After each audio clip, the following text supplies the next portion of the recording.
Hey guys, welcome to another video. Thanks for joining today. Today I wanted to talk a little bit about my eating strategy during long ultras. And before I even start, I'm going to say there are lots of different approaches. There are people that just do gels that have a very set schedule and do a certain number of calories per hour. I would say mine is much looser. I go in, probably on average, I'm averaging 300 calories per hour, which I think is a pretty good goal for most people. There is now some research being done by the coach David Roach, who is finding that by using sodium bicarbonate, taking that ahead of time, it helps his endurance, and then he's able to consume up to 500 to 600 calories per hour. But he has to shoot them back past his tongue so he doesn't get flavor fatigue or get sick on him. And he's having phenomenal success. I haven't really read all the research on that method, and I haven't tried it myself. But the majority of my ultras, as far as fueling goes,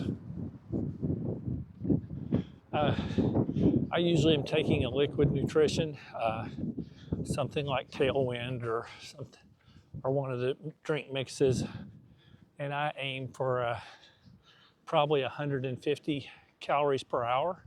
So that helps me get in the water I need and a good baseline of calories. And then I supplement, and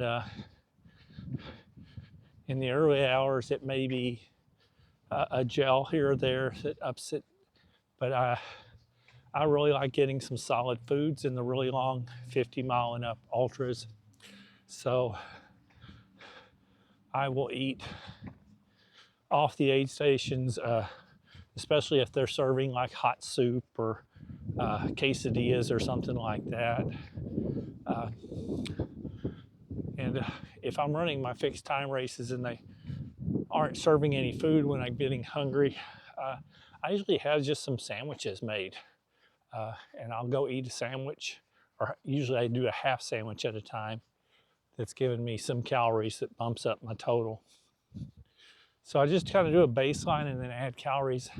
Kind of as I get hungry, I try to do a little more often than getting really hungry. But I'm always doing that baseline drip of calories. I will occasionally even take drinks off the aid stations, partly just to be lazy. I might drink their Heat or Tailwind or whatever, even though it's not usually mixed strong enough for me. But I'll drink some of that to keep, just so I don't have to go over and mix my own. Again, I'm not real exact with my calories, but and then otherwise, I do always have with me salt tabs. I actually use the Salt Stick Plus that adds magnesium, and I am taking that to keep my electrolytes up. I usually, if it's not real hot, I'll add like 1 per hour, and then I figure I'm getting the rest of my electrolytes from the Tailwind. If it is real hot, I'll take up to 2 per hour. And then I'm just watching how I'm feeling. I have gotten to where the last few years if I'm starting to get too much electrolytes, my fingers will start to swell up. So then I know to switch back to just plain water for a little while until the swelling goes down. And then if I haven't had enough electrolytes, I start cramping in my fingers, usually before I cramp in my quads or anything like that. So if I get any cramping in my fingers, I'm going to up my electrolyte intake. I can't say that those signals are always correct, but for me, they're correct about 90% of the time. So that's I use a little common sense. If I know I've been taking a lot of electrolytes and it's telling me I need more, I take it with a grain of salt, but for the most part, those are good things for me to follow to know what I should do as far as electrolytes go.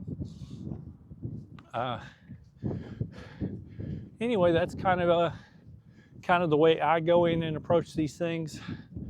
I definitely haven't had a lot of success in my ultras the last few years, though I did finish 200 milers last year, extremely slowly, but I was having some success in the years up to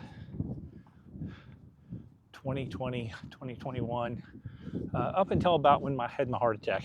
Since then, it's been a little, I haven't done near as well, but we're still getting through some ultras and I'm still enjoying the sport, so that's what really matters. Anyway, again, I'm just out walking. Hopefully I can get back to running soon. I hope you're having a wonderful day. If you found this interesting, please consider hitting the thumbs up, the like button. If you're interested in any more of my content, please consider subscribing to my channel. And other than that, keep moving.